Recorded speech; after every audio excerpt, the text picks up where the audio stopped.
Today I am going to make a presentation on the impacts of climate change and human development poverty, and what we know, what we don't know. I think that is still I have to know. So let me.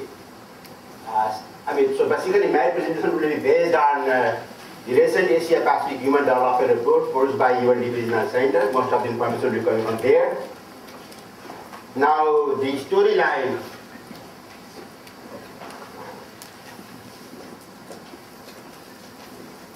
So my presentation, basically, will have this storyline. This is the content. What I would like to point out is that in the last 3 decades, in Asia Pacific region, poverty reduced by 2/3, 66%, and human development improved by 55% in Asia Pacific region.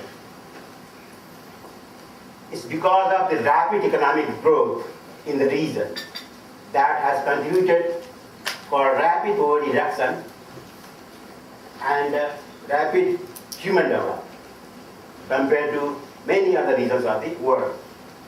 But the current growth model, the rapid growth model, which gives much more emphasis on quantity of growth rather than quality of growth, has increased income inequality and climate change. These two undermine the future poverty reduction efforts or human development agenda efforts. Because of these two risks, poor are more vulnerable to climate change as well as rising inequality. So unless climate change is addressed, we will be failing in our poverty reduction efforts. Therefore, this requires improved planning, policy, and institutions backed up by adequate technological financial resources and international regional cooperation. So this is the storyline, this is the content of my presentation. Now, poverty in Asia Pacific region. We all know that Asia Pacific region is the huge region in terms of population.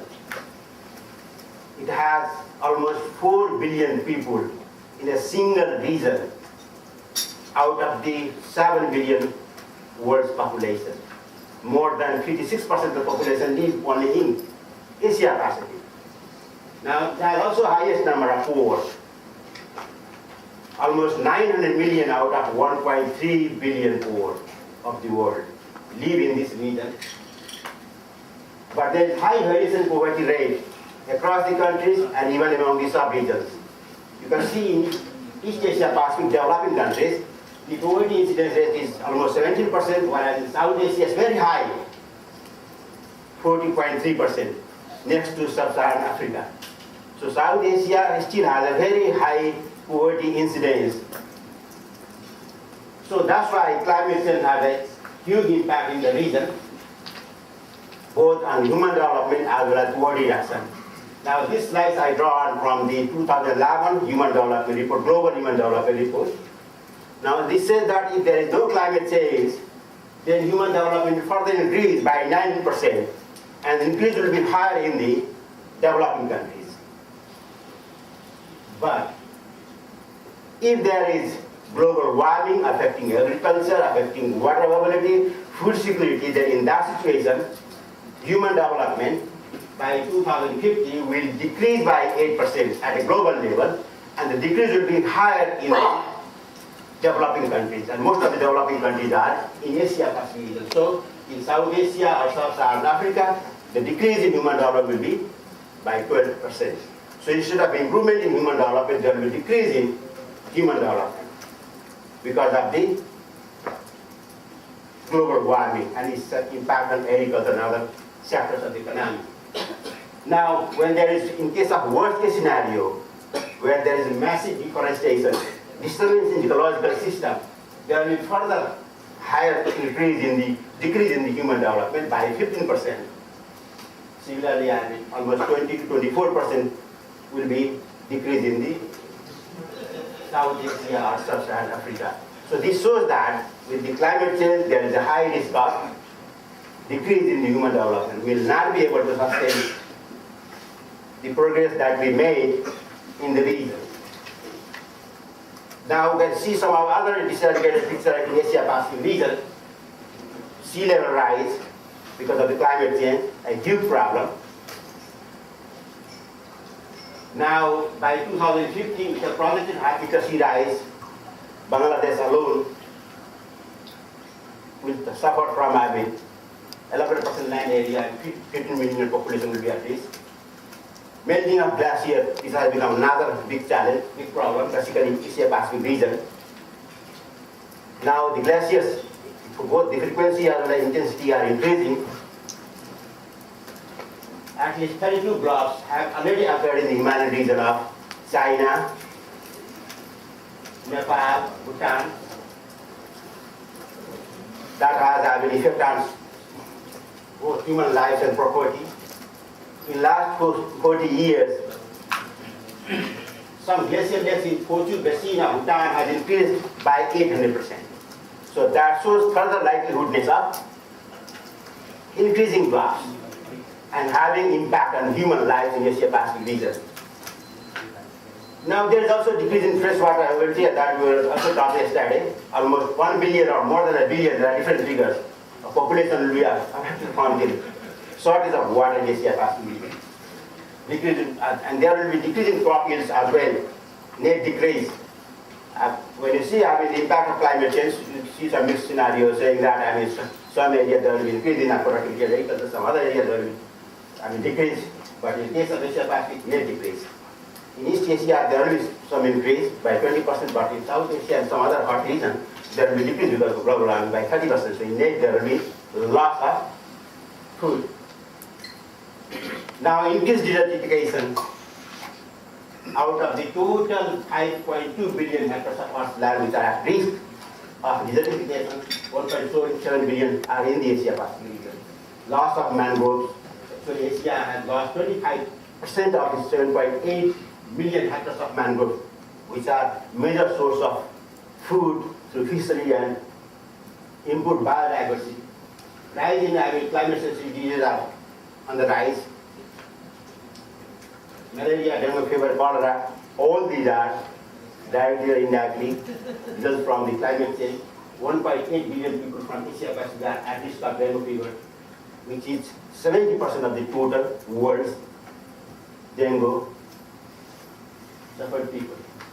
Similarly, 60% of rural malaria cases and 7% of deaths occur in this region. So all this shows that climate change has a huge impact in Asia Pacific region. Some recent events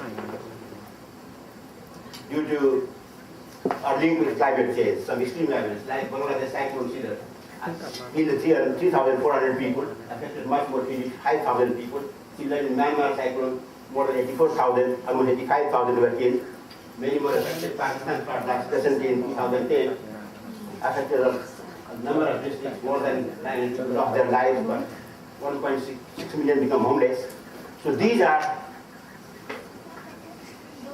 so this shows that the countries of the region are highly affected from the climate change. And the impact of climate change differs by country and among the groups of population. So that is more serious again. Now Asia Pacific region overall was disproportionately hit by the extreme climate and events. 45% of the world's natural disasters occurs in Asia Pacific in the last 3 decades.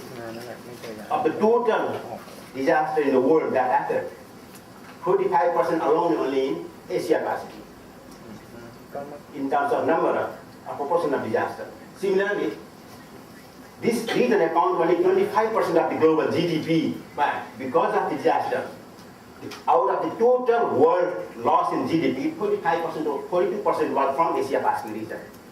So look at both in terms of economic loss and in terms of number of proportion of disasters, Asia Pacific is very much prone. Now, not only the countries or region, but also its population are very much vulnerable. If we define vulnerability as a function of exposure, insensitivity, and adaptive capacity, the reciprocal of the adaptive capacity, then that means the mountain dwellers, islanders, Pacific, islanders, or delta communities, indigenous peoples and urban slums of the region are much more vulnerable. They will be much more exposed. They are more sensitive.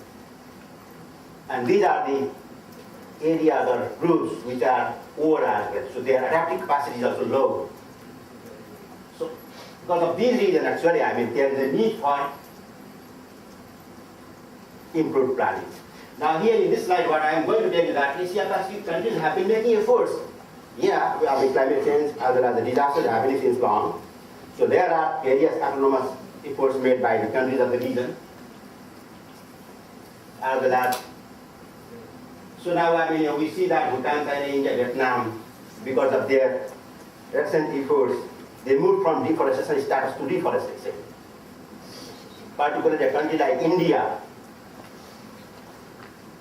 in the last decades of 20th century, they were having annual 0.2% reforestation rate, which increased in the first decade of millennium to 0.5%. This is very big achievement. Bhutan, its constitution stipulates that at least 60% of the land should be under forest cover. Now, countries of the region also committed to reduce emissions, and China wants to decrease or already target to decrease its carbon intensity by 40 to 45% compared to 2005 by 2020. Many other countries, taking at the best level of 2005, would like to decrease their emissions. Similarly, India 20 to 25% by 2020. Indonesia and Republic of Korea, they have also committed and announced that by 2020 they will reduce emissions by 26%. Indonesia, 20% Republic of Korea. So all these are very high-level commitments. Similarly, there are some autonomous adaptation efforts going on. Yesterday we heard of Vietnam. Under the comprehensive water adoption program, there are improving times. Similarly, dealing with runoff in Nepal, hill communities of Nepalese people, they are habituated of doing terrace farming, so that topsoil is not much lost, which is very much. So similarly, diversifying food sources in Malaysia. People are actually in Sarawak region diversifying their crops. Similarly, in Bangladesh, Delta farmers adjust the timing and variety of rice that they plant according to water cycle. In Mongolia, herders, in order to protect their grazing lands, conserve their grazing lands, they move for their cattle for long distance migration. So these are some of the efforts, autonomous efforts going on. Besides that, there are also plant adaptation under NAPA. Almost more than 50% of the LDCs in Asia Pacific region, 12 countries, I think, or more than that, have already prepared their NAPA, National Adaptation Plan of Action. Apart from that, we find there are many other countries, they have different types of policy, strategies, plans. So all the countries, almost, they have some sort of strategies, policies that targets climate change either through mitigation efforts or through adaptation efforts. But in spite of these efforts, there are gaps and constraints. The first gap is knowledge information gap. How much time should I take? So knowledge and information gap. There is lack of awareness.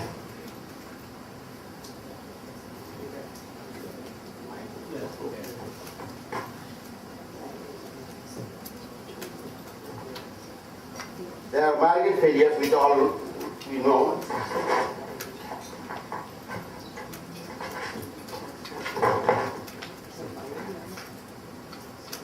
Lack of affordable technology, financial constraints, particularly those faced by the poor people, lack of adequate planning and balancing, lack of coordination. These things were actually nothing new. You have already mentioned it yesterday before as well. Lack of capacity, especially in LDCs, lack of institution at local level. So these are some of the constraints and gaps that needs to be addressed, and I will be focusing in some of these points in my future presentation. So look, there is knowledge and awareness gap. Now, only 60% of the world's population who are aware about climate change. 40% think that climate change is a serious threat. And again, another 44% they think human activity causes climate change. So still, I mean, there is a lack of awareness on climate change or its effect. Now, this awareness is very much low in Asia Pacific region. Basically, in South Asia, only 38% are aware of climate change.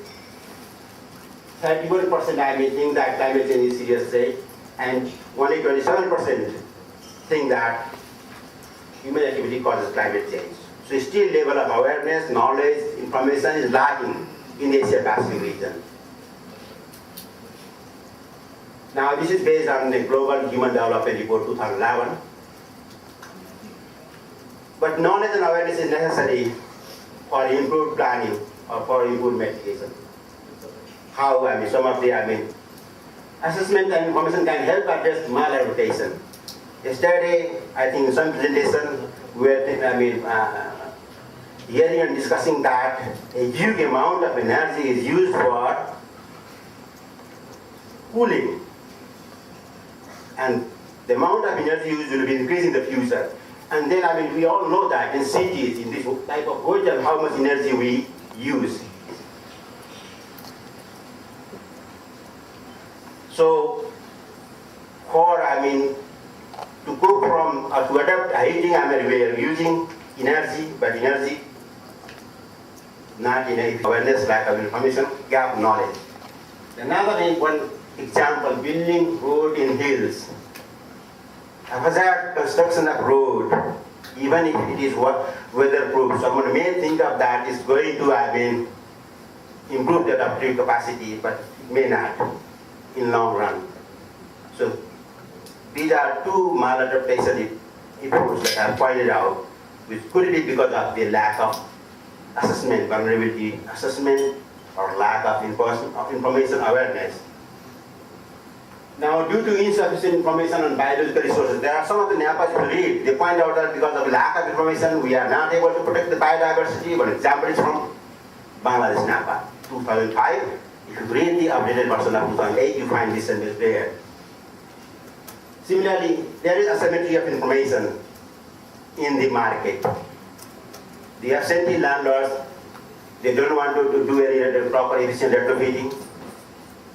So there is a risk for those renting. Whereas there is also problem from the buyer side. If the sellers or landlords use some safety measures in the house for constructing new house, the buyer may not be aware about the climate change problem, so may not be willing to buy because of some higher price. So because of this asymmetry of information between the two parties, buyer and seller, things are not happening right way. So that also need an increased information knowledge assessment. Now we also learned from all this that there is also lack of awareness and information among the higher authority.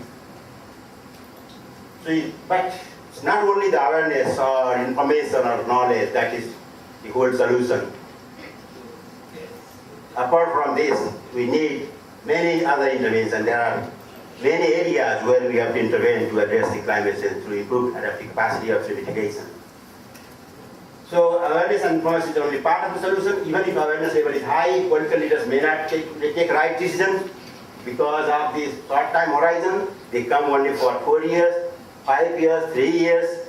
So they have to think of again, for their next election, they have to collect some money. They have to rely on businessmen. There are extreme lobby group which may not be willing to have any decision against their interest. So because of these reasons, sometimes there are political concerns, political leaders, in spite of being aware, they may not be able to take right decisions. Therefore, there is a need for improved governance, improved participation of the vulnerable group of people, poor people, or those who are vulnerable, both in state and society. At the state level, parliament, everywhere. Vulnerable groups should also get participation. Their voices should be heard there as well. So that voices can be heard through increased representation and participation. Not only in national level, but also in global level. If you want to increase the access to finance in global governance as well, the LDCs, the poor, the vulnerable countries, they should have a much more voice, increased voice. then only we can adapt better. So participation and implementation is necessary. And we also need to move through green technology. Only technology is not the solution. This should be very much affordable as well as disseminations. We know only few countries in the world they hold the patent right of technology. So I report the figure I could not write, but anyway, this is now report. Similarly, we need to expand the sources of finance. Many LDC countries were such, they prepare NAPA, turning to foreign assistance, but the foreign assistance is also decreasing. So in view of that, there is also need for expanding the domestic source of finance. Direct finance is coming up, but how far it will be applicable for the countries of expat region, that is debatable. But we need to actually, generate revenue both from domestic sources as well as internal sources, and they are to be rationally used. For this, we require improved planning and monitoring framework. And we need enhanced institutional regulation, also much more coordination and cooperation that we are listening yesterday or day before. There is lack of coordination between ministries. They are working silos. Environment Ministry basically has a lower budget. Ministry of Power, Finance is somewhat supra-ministry. So, as we all are aware of, most of the budget actually 15 to 20 countries. Some of the countries are doing very good efforts, even the developing countries in this region. So there should be a knowledge transfer. We can benefit from the experience of, like from China or India, they are doing very good adaptation effort, mitigation effort from there. Other countries of the region can also benefit from. Now this last slide, basically, yesterday we were, towards the end of the session, Priya, she wanted to have some sort of typology of interventions which is pro-environment or pro-climate change. So I was just thinking, this, which is also pro-poverty reduction. Asia Pacific region will not die up only for environment. They have to again increase their growth rate, continue their high growth rate, but growth should be inclusive as well as green. Then only they can sustain their high growth rate. So this Global Human Development Report, it says that win-wins are possible but limited. See the quadrant first one. It points out an example that expanding access to renewable energy can help reduce poverty, improve human development, and it is also pro-environment. So that's why these days you find major investments are made in renewable energy. Whereas just opposite that case is third. If you subsidize gasoline consumption, then there is less sustainability and less equity, because subsidies generally go in the pocket of rich people. So that doesn't promote equity, as well as it will hamper the sustainability. Now the other two quadrants 2 and 4, one improves equity, another improves sustainability. So depending upon the country context, you need to have trade-off, whether you should give more focus on poverty or more focus on sustainability. So ideal situation is quadrant 1, worst situation is quadrant 3, 2 and 4 are trade-off between equity and or poverty and environment, sustainability. So based on this, I have suggested something. Areas of win-win opportunity, micro hydropower in remote areas, basically see in Nepal, in some other countries, the micro hydropower, people in remote areas which are out of grid, they can be corrected, so their livelihood can also be improved, poverty can be reduced, and it should also not be much emitting. Similarly, diesel forestry targeting the poor can be another one. It will promote the environment, reforest the degraded land, and also give land to landless poor.